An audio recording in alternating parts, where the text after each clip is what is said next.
सहज ही अपनी ओर हम चले वतन की ओर।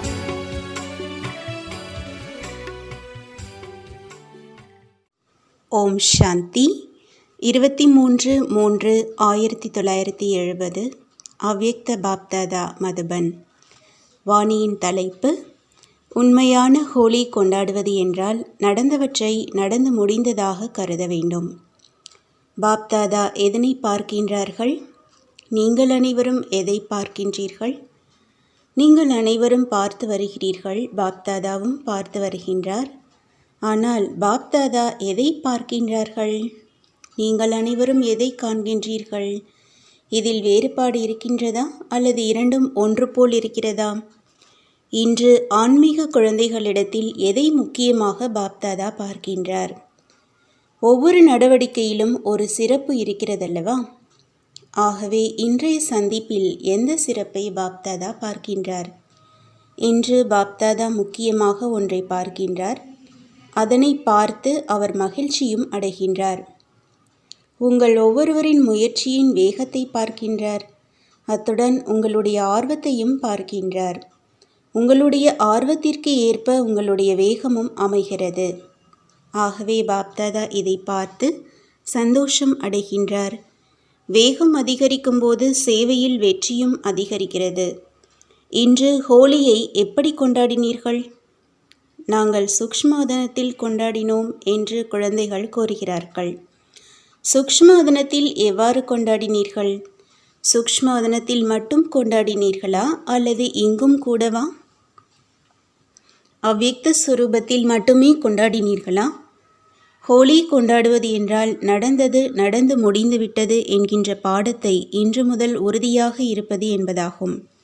இதனைத்தான் ஹோலி கொண்டாடுவது என்கின்றோம். நடந்தது நடந்து முடிந்துவிட்டது என்று நீங்கள் ஹோலியை தெளிவுபடுத்துகிறீர்கள். நடந்தது நடந்து முடிந்துவிட்டது என்று கருதி முன்னேறி வருவதே ஹோலியை கொண்டாடுவதாகும். அதாவது ஹோலியின் உட்பொருளை உங்களுடைய வாழ்க்கையில் நடைமுறையில் கொண்டு வருவதாகும். உங்களுடைய முயற்சியை விரைவுபடுத்த ஏதாவது ஒரு குறிக்கோளை உங்கள் முன்னிலையில் வைத்திருங்கள். ஆகவே இந்த உறுதிமொழியை மேற்கொள்வதே ஹோலியை கொண்டாடுவதாகும். நடந்து முடிந்த ஒன்று உங்களுடைய முற்பிறவியை சேர்ந்ததாக உணரப்பட வேண்டும். இத்தகைய அனுபவம் ஆக வேண்டும். உங்களுடைய ஸ்திதி இவ்வாறு மாறினால் உங்களுடைய முயற்சியின் வேகமும் அதிகரிக்கும். உங்களுடைய அல்லது மற்றவர்களின் கடந்த கால சம்பவங்களை நினைவு கூர்வதுதான் உங்களுடைய முயற்சியில் தொய்விற்கான காரணமாகும். ஒன்று அதை நினைவு கூர்வது, மற்றொன்று அதை பற்றி சிந்தித்து வருவது. ஆக இந்த இரண்டுமே உங்களுடைய இதயத்திலும் இருக்கக்கூடாது. அதை பற்றி சிந்திக்கவும் கூடாது. மூன்றாவது அதை பற்றி பேசுவது, இதுவும் கூட தவறுதான். ஆகவே இன்று பாப்தாதா ஹோலி கொண்டாட வந்திருக்கின்றார்கள். ஹோலி கொண்டாடுவதற்காக நீங்கள் பாப்தாதாவை அழைத்திருக்கிறீர்கள். இந்த நிறம் நிரந்தரமானதாக செய்வது என்றால் ஹோலியை கொண்டாடுவதாகும். ஹோலி அன்று வண்ண மாவுகளை தூவுகிறார்கள். இரண்டாவதாக அவர்கள் என்ன செய்கிறார்கள்? முதல் நாளில் அவர்கள் எரிக்கின்றனர். இரண்டாவது நாள் கொண்டாடுகின்றனர். எரித்த பிறகு கொண்டாடி பிறகு இனிப்புகளை சாப்பிடுகின்றார்கள். இங்கு நீங்கள் எத்தகைய இனிப்புகளை சாப்பிடுகிறீர்கள்? எத்தகைய வண்ணங்களை பூச வேண்டும் என்பது பற்றி நீங்கள் ஏற்கனவே கேட்டிருக்கிறீர்கள். இப்போது இனிப்புகளை நீங்கள் ஏன் உட்கொள்கிறீர்கள்? இந்த நிறத்தை அணிந்தவுடன் இனிமையும் தானாகவே வந்துவிடுகிறது. உங்களுடைய அல்லது மற்றவர்களின் கடந்தவற்றை பார்க்காத போது நீங்கள் இயற்கையாகவே எளிமையானவராகவும் சரள சுபாவம் உடையவராகவும் மாறிவிடுகிறீர்கள். உங்களுடைய சரளத்தன்மையில் எந்த சிறப்பு காணப்படுகிறது? இனிமை. நீங்கள் அவர்களுடைய விழிகளில், அவர்களுடைய முகத்தில், அவர்களுடைய நடத்தையில் இனிமையை பிரத்யட்சமாக காண்கின்றீர்கள். ஆகவே இந்த நிறத்தின் மூலமாக இனிமை வந்துவிடுகிறது. இதனால்தான் நீங்கள் இனிப்பை உட்கொள்ளும் பழக்கத்தை ஏற்படுத்தியுள்ளீர்கள். ஹோலி அன்று வேறு என்ன செய்கின்றார்கள்? இனிமையான சந்திப்பு. இந்த இனிய சந்திப்பின் உட்பொருள் என்ன? இங்கு எப்படி அந்த மங்கள இனிய சந்திப்பை நிகழ்த்துகிறீர்கள்? இனிப்பை சுவைத்த பிறகு அந்த மங்களமான இனிய சந்திப்பு என்பது என்ன? சம்ஸ்காரங்களின் ஒற்றுமை. பலதரப்பட்ட சம்ஸ்காரங்களின் காரணமாக நீங்கள் ஒருவரை ஒருவர் விட்டு விலகி நிற்கிறீர்கள். நீங்கள் இந்த நிறத்தை அணிந்து இனிப்பை சுவைத்த பிறகு ஒற்றுமை ஏற்படுகிறது என்றால் அது என்ன? நீங்கள் அனைவரும் மாநாட்டை முடித்துவிட்டு வந்திருக்கிறீர்கள் அல்லவா? சம்ஸ்காரங்களில் ஒற்றுமை ஏற்படுத்துவதற்காகவே பாப்தாதா இந்த பட்டியை உருவாக்கியிருக்கின்றார். சம்ஸ்காரங்களில் ஒற்றுமை ஏற்பட்ட பிறகு நீங்கள் அனைவரும் ஒருங்கிணையும் பொழுது இந்த குழுவின் பிரத்யக்ஷம் ஏற்படும். நீங்கள் மாநாடு நடத்தினீர்கள். பாப்தாதா உங்களுடைய சம்ஸ்காரங்களின் ஒற்றுமையை உருவாக்கி வருகின்றார். ஆகவே உலகில் நிகழும் இனிய சந்திப்பு இந்த சம்ஸ்காரங்களின் ஒற்றுமை என்கிற சந்திப்பின் நினைவு சின்னமே ஆகும். பாப்தாதா குழந்தைகளை சந்திக்கின்றார். இதைவிட உயர்ந்தது உங்களுக்குள் உருவாகும் சம்ஸ்காரங்களின் சந்திப்பு, அதாவது ஒற்றுமை. இவ்வாறு சம்ஸ்காரங்களின் சந்திப்பு நிகழும்போது வெற்றியின் பேரொளி எழும். அனைவரையும் வெற்றி பெற செய்பவர்கள் சக்திகள் என்கிற புகழ் இருக்கின்றது. ஒருவர் ஏதாவது ஒன்றில் வெற்றியடைய வேண்டுமானால் அவர் எங்கு செல்கின்றார்? வெற்றி அடைவதற்கான வழியை யார் தருவார்? சக்திகள்தான் தர முடியும். உங்களுடைய முயற்சி சரியானதாக அமையும் போது நீங்கள் வெற்றி அடைகிறீர்கள். மனிதர்கள்தாம் வெற்றி பெற பாப்தாதாவை நாடுவதில்லை. அவர்கள் சக்திகளையே நாடி வருகிறார்கள். அந்த சக்திகள் தாங்களே வெற்றி அடைந்திருப்பதால் தான் மற்றவர்களும் வெற்றி பெறுவதற்கான சக்தியை அளிக்க இயலுகிறது. உங்களுடைய சம்ஸ்காரங்களில் ஒற்றுமை ஏற்படும் போதுதான் உங்களுடைய முயற்சியிலும் வெற்றி பெறுவீர்கள். பக்தர்களின் வரிசை எங்கு அதிகரித்து வருகிறது? சக்திகளின் முன்னிலையில் ஹனுமார் மற்றும் தேவிகளின் ஆலயங்களில் அதிகமான கூட்டம் காணப்படுகிறது. இது எதை தெளிவுபடுத்துகிறது? இந்த திரளான கூட்டத்தை யார் காண்பார்? பிரத்யக்ஷமான பிறகு இத்தகைய பெருங்கூட்டத்தை யார் காண்பார்கள்? பாப்தாதா மறைந்திருப்பார். குழந்தைகள்தாம் நடைமுறையில் இந்த கூட்டத்தை காண்பார்கள். இப்போது ஆலயங்களில் காணப்படும் பக்தர்களின் பெருங்கூட்டம் இனி வரப்போகும் காலங்களில் குழந்தைகளின் முன்னிலையில் உருவாகப் போகும் மனித கூட்டத்தின் ஞாபகார்த்தமே ஆகும். அத்தகைய கூட்டம் எப்போது உருவாகும்? எங்களுடைய சம்ஸ்காரங்களில் ஒற்றுமை இல்லை என்று நீங்கள் இப்போது கூறி வருவது நிற்கும் போதுதான். இந்த பட்டியில் இறுதி ஸ்திதியை எப்படி நடைமுறையில் பிரத்யக்ஷம் செய்வது என்பதை நீங்கள் கற்றாலே போதும். வேறு எதையும் கற்க வேண்டியது இல்லை. உங்களுடைய சம்ஸ்காரங்களில் ஒருங்கிணைப்பை ஏற்படுத்துவதற்காகவே நீங்கள் இப்போது இங்கு கூடியிருக்கிறீர்கள். ஒருங்கிணைப்பை ஏற்படுத்துவதற்கு இதயங்கள் ஒன்று சேர வேண்டும். இப்படி இதயங்கள் ஒன்று சேரும்போதுதான் சம்ஸ்காரங்களும் ஒருங்கிணைந்து விடுகிறது. சம்ஸ்காரங்களில் ஒருங்கிணைப்பை ஏற்படுத்துவதற்கு நீங்கள் சிலவற்றை மறக்க வேண்டும், சிலவற்றை அழிக்க வேண்டும், உங்களுக்குள் ஆழமாக புதைத்து விட வேண்டும். இந்த மூன்றையுமே செய்ய வேண்டும். சிலவற்றை அழிக்க வேண்டும், சிலவற்றை மறக்க வேண்டும், சிலவற்றை உங்களுக்குள் ஆழ புதைத்து விட வேண்டும். அப்போதுதான் உங்களுடைய சம்ஸ்காரங்களில் ஒருங்கிணைப்பு ஏற்படும். இதுதான் உங்களுடைய இறுதி வெற்றியின் அடையாளமாகும். இப்போது உங்களுடைய இறுதி சம்பூர்ண ஸ்திதியை அருகாமையில் கொண்டு வர வேண்டும். மற்றவர்களின் கருத்துக்களை ஏற்றுக்கொண்டு மரியாதை தர வேண்டும். நீங்கள் மற்றவர்கள் கூறுவதை ஏற்றுக்கொண்டு மரியாதை கொடுத்தீர்களானால் சம்பூர்ண ஸ்திதி மற்றும் வெற்றி உங்களை நெருங்கி வந்துவிடும். இந்த இரண்டின் மீது நீங்கள் கவனம் செலுத்தினால் போதும். மற்ற இரண்டும் தானாகவே உங்களை நெருங்கி வந்துவிடும். ஒருவருக்கொருவர் மரியாதை அளிப்பது என்றால் உங்களுடைய வருங்காலத்திற்கான அதிகாரத்தை அடைவதாகும். இந்த பட்டி எதற்காக நடைபெறுகிறது என்பது உங்களுக்கு தெரியுமா? இந்த பட்டி என்னவென்று அழைக்கப்படுகிறது? நீங்கள் திலகத்தையும் அணிய வேண்டியதில்லை. திலகத்திற்கு பதிலாக உங்களுக்கு நெற்றிச் சுட்டி வழங்கப்பட்டுள்ளது. மற்றவர்களுக்கு திலகம் அளிக்கப்படுகிறது. இந்த குழுவிற்கு நெற்றிச் சூடி அளிக்கப்பட வேண்டும். திலகம் சிறியது, சூடி பெரியது. முதிர்ச்சியின் அடையாளம் சூடி. குழந்தைகள் கூட திலகத்தை அணிந்து கொள்ளலாம். ஆனால் முதியவர்கள்தான் நெற்றிச் சூடியை அணிகின்றனர். பொறுப்பை ஏற்றுக்கொள்ளும் துணிவு வந்தவுடன் நீங்கள் நெற்றிச் சூடியை அணிகிறீர்கள். ஆகவே எது சிறப்பானது, திலகமா அல்லது நெற்றிச் சூடியா? நீங்கள் அனைவரும் மற்ற அனைவரின் பாலும் தூய எண்ணத்தை கொண்டிருக்கிறீர்கள். மற்ற அனைவர் மீதும் தூய எண்ணத்தை கொண்டிருப்பது என்றால் செய்வாதாரி என்று பொருளாகும். ஆகவே மற்ற அனைவர் மீதும் தூய எண்ணங்களுடைய இந்த குழுவின் அடையாளமாவது நெற்றிச் சூடி. இவர்கள் சுப சிந்தனையாளர்கள் எனப்படுகின்றார்கள். நீங்கள் நல்லெண்ணங்களுடன் இருந்தால் கவலைகள் மறந்துவிடும். தூய உயர்ந்த எண்ணங்களுடன் உள்ள நீங்கள் மற்ற அனைவரின் கவலைகளையும் போக்குகின்றீர்கள். இதன் ஸ்லோகம் என்ன? உலகினர் ஆத்மாதான் பரமாத்மா என்று கூறுவதைப் போன்று இந்த குழுவிற்கு ஸ்லோகன் என்ன? குழந்தையே எஜமானன்.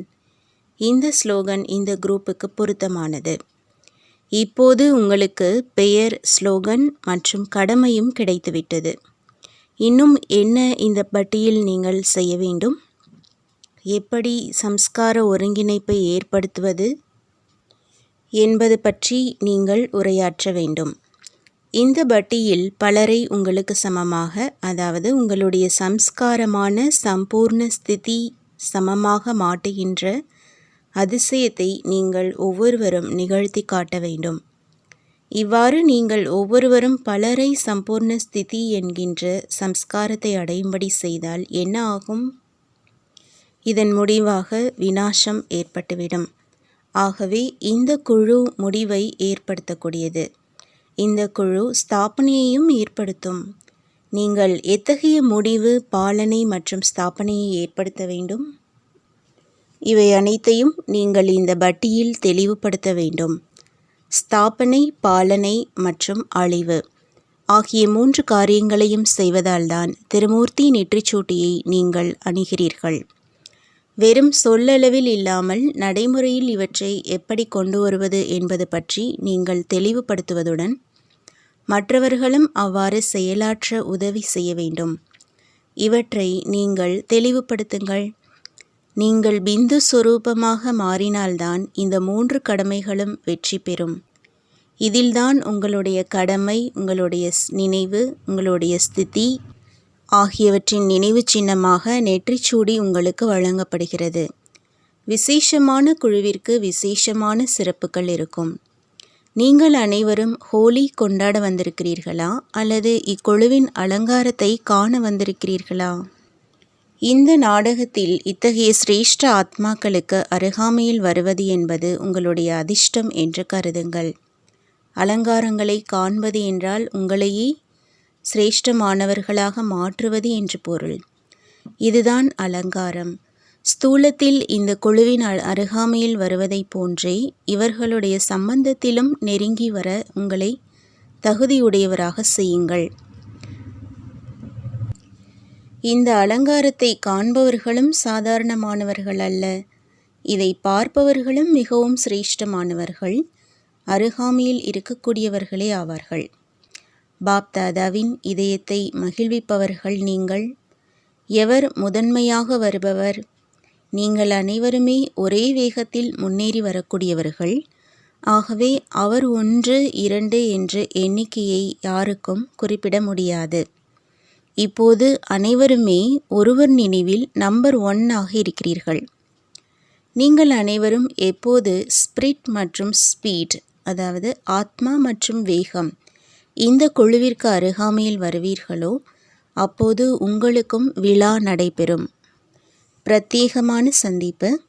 அனைத்திலும் மிக உயர்ந்த ரத்தினம் எது? யார் வெற்றி ரத்தினம் ஆவார்கள்? ஆத்மாவாக நெற்றி பொட்டில், அதாவது பிருக்குட்டி என்ற அரியாசனத்தில் சதா வீற்றிருக்கக்கூடியவர்கள். ஒரு சிலரே இப்படி இருக்கிறார்கள். முன்னெற்றியில் ஒரு சிலரே இருக்கின்றனர். பலர் இதயத்தில் இருக்கின்றனர். உங்களுடைய பார்வை எங்கு செல்கிறது? முன்னெற்றியின் மீது. ஆகவே நீங்கள் இத்தகைய முன்னேற்றி இரத்தினமாக ஆக வேண்டும். ஆஸ்திகர்கள்தான், எப்போதும் ஆமாம் என்று கூறி வரக்கூடியவர்கள்தான் முன்னேற்றி இரத்தினமாக ஆக முடியும். இவர்கள் எப்போதும் ஆமாம் என்று கூறுகிறார்கள். ஆஸ்திகர்கள்தான் முன்னேற்றி இரத்தினமாக விளங்குகிறார்கள். எந்த ஒரு சூழ்நிலையிலும் சங்கல்பத்தில் கூட முடியாது என்று கூற முடியாது.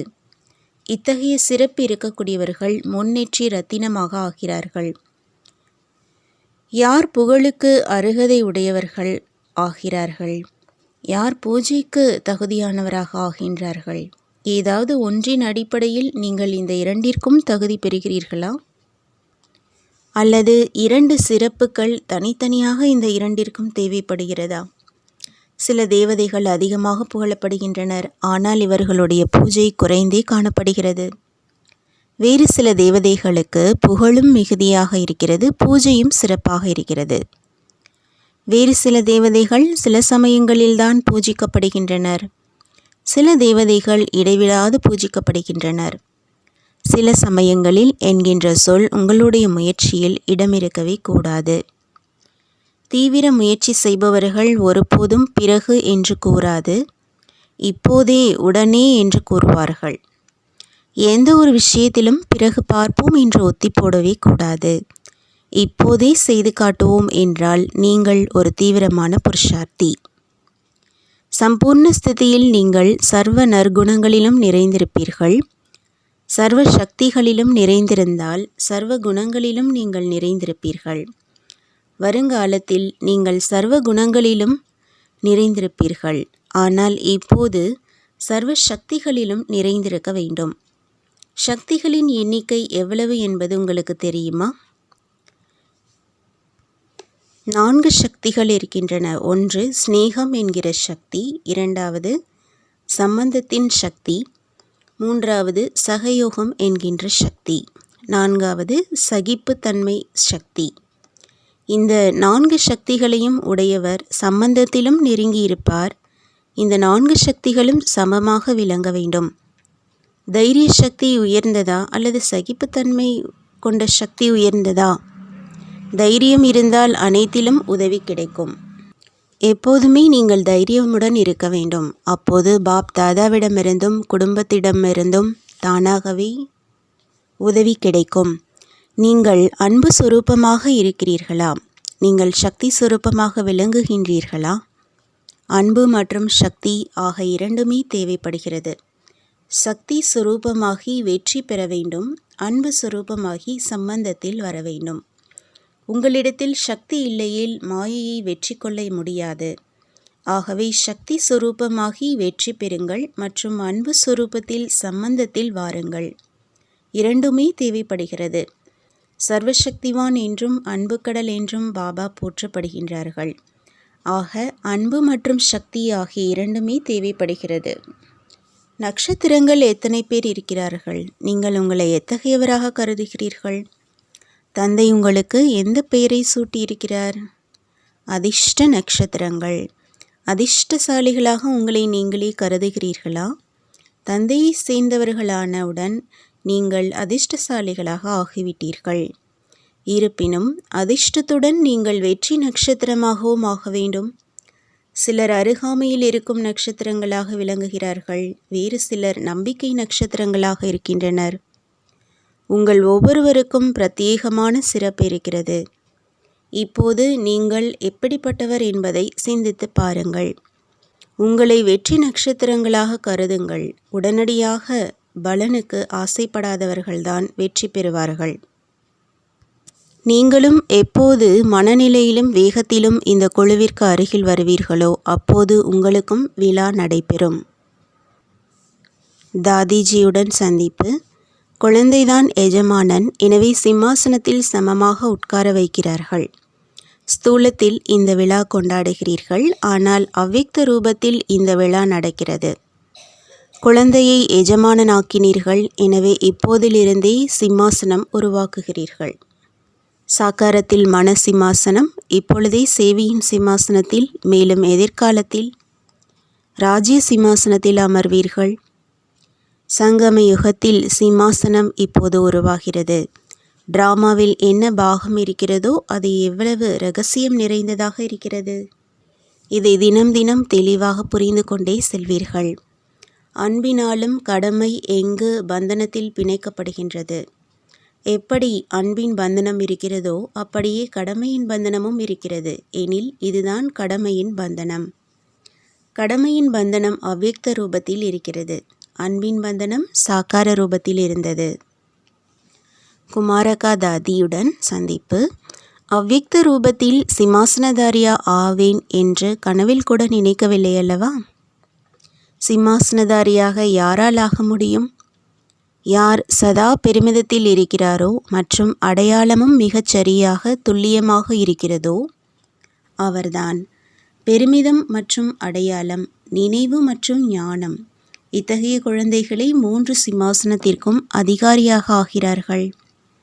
திருமூர்த்தி சிம்மாசனமும் இருக்கிறது. ஒருவேளை ஒரு சிம்மாசனதாரி ஆனீர்கள் என்றால் 3 சிம்மாசனதாரியாகவும் ஆவீர்கள்.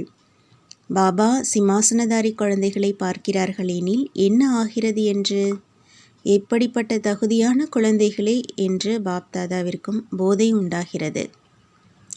ஜானகி தாதியுடன் இதுவரையில் சொல்லின் மூர்த்தியாக இருந்தீர்கள், பின்னர் சாக்ஷாத்கார மூர்த்தி ஆவீர்கள்.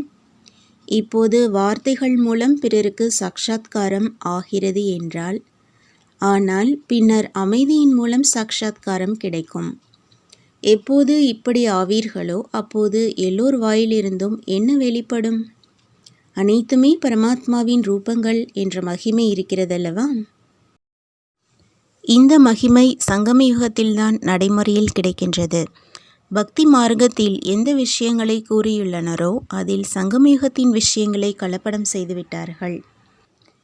உங்களுடைய இறுதியில் இந்த நிலை வரும். எல்லோரும் சாக்ஷாத் பாப்தாதாவின் உருவத்தை உணர்வார்கள். எல்லோருடைய வாயிலிருந்து இதுதான் வெளிப்படும். இதுவோ சாக்ஷாத் பாப்தாதாவின் உருவம் என்று சாக்ஷாத் ரூபம் ஆகும்போது சாக்ஷாத்காரம் ஆகுமெனில் இந்த இறுதியினுடைய ரூபத்தை அனைவருக்குள்ளும் பார்க்கிறார்கள். இதை கலப்படம் செய்து கூறிவிட்டார்கள். எல்லோருமே பரமாத்மாவின் ரூபம்தான் என்று, தந்தைக்கு சமமாக ஆனவரை பரமாத்மாவின் ரூபம் என்று கூறிவிட்டார்கள். இந்த எல்லா விஷயங்களும் இந்த சங்கம யுகத்தில் நடந்தவைதான் எனில் சாக்ஷாத்கார மூர்த்தியாவதற்கு சாக்ஷாத் பாப்தாதாவிற்கு சமமாக ஆக வேண்டும். இப்போது என்ன சோதனை செய்ய வேண்டும்? சமமான நிலையின் சோதனை. அந்த சோதனை இல்லை, அதுவோ குழந்தை பருவத்தினுடையது. இப்போது இந்த சோதனை செய்ய வேண்டும். எந்த அளவு சமநிலையோ அவ்வளவு ஸ்வமானம் கிடைக்கும். சமநிலை மூலமாக தனது ஸ்வமானத்தை தெரிந்து கொள்ள முடியும். சமநிலை எதுவரை வந்துள்ளது, இன்னும் எதுவரை செல்ல வேண்டும் என்பதை சோதனை செய்யுங்கள். செய்விக்கவும் வேண்டும். இதுவும் ஒரு தலைப்பு. எவ்வளவு எதில் சமநிலையை பார்க்கிறீர்களோ அந்த அளவு அருகில் இருக்கிறோம் என்று புரிந்து கொள்ளுங்கள். சமீப ரத்தினங்களின் வித்தியாசமே சமநிலைதான். சந்திரமணி தாதி, நீங்கள் சூரியமணியா அல்லது சந்திரமணியா? சந்திரமணி மற்றும் சூரியமணி ஆகுபவர்களின் வசிப்பிடம் எது? நீங்கள் எந்த மணி? தாதி சொல்கிறாங்க, இரண்டுமே பாபா. சக்தி ரூபமும் உள்ளது மற்றும் குளிர்ந்த ரூபமும் உள்ளது. ஆதலால் தான் நான் சூரியமணி மற்றும் சந்திரமணி இரண்டுமே என்று. இப்போது ஞானமும் வந்துவிட்டது, ஆனால் ஸ்திதி இல்லைதானே. ஞானத்தின் மூலம் பிரகாசம் வந்துள்ளது, ஆனால் சக்தி வரவில்லை. எப்போது லைட் மைட் இரண்டும் ஏக்ரஸ் ஆகும்போதுதான் நம்பர் வெளியாகும். இப்போது மற்றவருக்கும் கூட ஞானத்தின் லைட் தர வேண்டும், மைட் தர முடியாது. எனவே வெற்றியும் இதை பொறுத்துதான். எல்லோருக்கும் லைட், அதாவது வெளிச்சம் வருகிறது என்றால் இந்த ஆத்மாவிற்கு எவ்வளவு எந்த அளவு ஞானம் உள்ளது. ஆனால் லைட்டின் பிரபாவம் குறைவுதான். பாதி காரியம்தான் இப்போது முடிந்துள்ளது. சக்தி அளிப்பதில் இவர் நம்பர் 1 ஆக ஆவார். சிலருக்கு லைட் தருவதில், சிலர் மைட் தருவதில், சிலர் இரண்டும் தருவதில் முன் நம்பரில் இருப்பார்கள். 3 விதங்கள். பாப்தாதா மாலை அணிவிக்கும் போது அனைவரும் கைத்தட்டுகின்றனர். சத்யுகத்திலோ ஷெஹனாய், நாதஸ்வரம் போன்ற ஒரு சிறிய இசைக்கருவி இசைப்பார்கள். இப்போது கை தட்டுகிறீர்கள். நிர்மல் சாந்தா தாதிஜி, உடல் நோய் மீது வெற்றி அடைந்து கொண்டிருக்கிறீர்கள். சங்கமயுகத்தில் கிரீடம், திலகம், சிம்மாசனம் மற்றும் தேனிலவு எல்லாம் கிடைக்கிறது. ஒரே சமயத்தில் எல்லா பிராப்திகளையும் பாப்தாதா செய்விக்கின்றார். ஒரு ஜென்மம் கொடுப்பது அநேக ஜென்மங்கள் கிடைக்கின்றது. எப்படி குழந்தைகளுக்கு அநேக ஜென்மத்தின் கணக்கு வழக்கை ஒரு ஜென்மத்தில் முடிக்க வேண்டும். இது ஒரு ஜென்மத்தினுடையது, பல ஜென்மங்கள் நடக்கின்றது. அதுவோ பல ஜென்மத்தினுடையது, ஒரு ஜென்மத்தில் முடிவடைகிறது. ஆதலால் அது அதன் வலிமையான ரூபத்தை எடுத்து வருகிறது. பாப்தாதா இந்த யுத்தத்தை பார்த்து கொண்டிருக்கிறார். நீங்களும் தங்களது அல்லது பிறரதை பார்க்கிறீர்கள். எப்போது சாட்சியாகி பார்க்கிறீர்களோ அப்போது இந்த வியாதி விளையாட்டின் ரூபமாக மாறிவிடும். பாப்தாதா சாட்சியாகி பார்த்து புன்முறுவல் செய்கின்றார்கள். கூடவே சகயோகியாகவும் ஆகின்றார். கலைப்படைவதில்லை தானே? தாதி இல்லை என்று சொல்கிறார்கள். கலைப்படையாத தந்தையின் குழந்தையும் கலைப்படையாதவரால் மற்றும் அழியாதவர். இப்போது என்ன செய்ய வேண்டும் என்று தெரியுமா? இப்போது இறுதியில் சாட்சாத்கார மூர்த்தி ஆக வேண்டும். எந்த அளவு சாட்சி நிலை இருக்கிறதோ அந்த அளவு சாட்சாத்கார மூர்த்தி ஆகப் போகின்றோம் என்று புரிந்து கொள்ளுங்கள். இப்போது இறுதி முயற்சியாக இது இருக்கின்றது. சாட்சாத்கார மூர்த்தியாகி பாப்தாதாவின் சாட்சாத்காரம் மற்றும் தனது சாட்சாத்காரம் செய்விக்க வேண்டும். சாந்தாமணி தாதிஜியுடன் சிரேஷ்டதா. மதிப்பிற்குரியவராக முக்கியமாக எந்த குணம் தேவை? எந்த அளவு தெளிவாக இருப்பீர்களோ அந்த அளவு சிரேஷ்டதா வரும். தெளிவாக உள்ளவர் எளிமையாகவும் முதன்மையாகவும் இருப்பார் மற்றும் அந்த அளவு வெற்றியும் கிடைக்கும். வெற்றி பிறகு அந்த அளவு அருகில் கொண்டு வரும். சமீப ரத்தினங்களின் அடையாளம் எதன் மூலம் தெரிய வரும்? இணையான நிலை மூலம். பாப்தாதாவுடைய சம்ஸ்காரங்களின் இணையான நிலை மூலம் அருகில் இருப்பது தெரிய வரும். எனில் இணையான நிலை என்பது அருகில் இருப்பதன் அடையாளமாகும். நீங்கள் ஆதி ரத்தினம், ஆதி ஆகையால் அனாதி. யார் ஆதி ரத்தினமோ அவர் அனாதி மகிமைக்கு தகுதியானவராகிறார். ஏனெனில் ஆதி தேவுடன் உதவி புரிபவர். ஆதி ரத்தினம்தான் படைப்பின் காரியத்திற்கு ஆதாரமாவார். ரத்தன் மோகினி தாதிஜி, ஸ்னேகியா அல்லது சகயோகியா? தாதி இரண்டுமே என்று கூறுகிறார்கள். ஸ்னேகி, சகயோகி இரண்டிலும் சமநிலை. எந்த அளவு ஸ்னேகியோ அந்த அளவு சகயோகி ஆகிறார். ஸ்னேகியால் சகயோகம் செய்யாமல் இருக்க முடியாது. எந்த அளவு ஸ்னேகியோ அந்த அளவு சகயோகி. அந்த அளவே சக்தி சுரூபமும். எப்போது ஸ்னேகம், சகயோகம், சக்தி மூன்றும் சமமாக ஆகின்றதோ அப்போது முடிவு ஆகிவிடும். இந்த சமயம் இரட்டை கிரீடதாரியா அல்லது எதிர்காலத்தில் ஆவீர்களா? ஒன்று ஸ்னேகத்தினுடையது, மற்றொன்று சேவையினுடையது. சேவையின் கிரீடம் என்றால் பொறுப்பின் கிரீடம். அது ஸ்தூலமானது, இது சூக்ஷ்மமானது. ஸ்னேகத்தின் கிரீடம் சூக்ஷ்மமானது. யார் இங்கு இரட்டை கிரீடதாரி ஆகிறாரோ அங்கும் அவர் இரட்டை கிரீடதாரி ஆகுவார். பாப்தாதா இரட்டை கிரீடங்களை தருகிறார். நம்பர்வார் கிரீடம் கிடைக்கிறதல்லவா? இங்கும் நம்பர்வார் முயற்சியின்படி கிரீடதாரியாக பார்க்கப்படுகிறது. மனோகர் தாதிஜி, எப்படி சாக்காரத்தில் அவ்வியக்த நிகழ்ச்சி நடக்கும்போது அலங்காரம் செய்து கொண்டு அமர்ந்தீர்கள், இன்று அதே அலங்காரத்தின் சித்திரத்தை பார்க்கிறோம். ஒவ்வொருவருடைய விசேஷமும் அவரவருடையது எனில் அந்த விசேஷம்தான் அருகில் கொண்டு வருகிறது. உங்களுடைய விசேஷம் என்ன? எல்லோருடைய சிநேகியாகவும் சகயோகியாகவும் ஆகுவது. யார் எல்லோருடைய சிநேகியாக ஆகிறாரோ அவருக்கு எல்லோரிடமிருந்தும் சிநேகம் பிராப்தியாகிறது. எல்லோருக்கும் சிநேகியாக யார் ஆகிறார்கள்? யார் சர்வ தியாகியாக இருக்கிறாரோ அவரால் தான் ஆக முடியும். யார் சர்வ தியாகி ஆகிறாரோ அவர்தான் அனைவருக்கும் சிநேகியாக சகயோகியாக ஆகிறார். இத்தகைய சிரேஷ்ட சங்கல்பம் உடையவர்தான் சிரேஷ்ட பதவியின் அதிகாரி ஆகின்றார்கள். சங்கல்பத்தில் கூட அனைவர் மீதும் நன்மைக்கான பாவனை தனக்காக மட்டுமில்லை, இப்படித்தான் சர்வ பிராப்திகளுக்கும் அதிகாரியாக ஆகின்றார். அவர்களுக்குத்தான் சதா பாப்தாதா மற்றும் அனைவரிடமிருந்தும் மரியாதை கிடைக்கின்றது. மரியாதையின் அதிகாரத்தை பெறுவது என்பதும் மிகப்பெரிய விஷயம். நல்லது. ஓம் சாந்தி. तो बच्चों को तो सर्विस करनी है, जो बाबा कहते हैं सबको ये बताओ कि देखो तुम्हारा एम एंड ऑब्जेक्ट ये है, एक गीता है बढ़िया, ये राजयोग है ना बच्चे।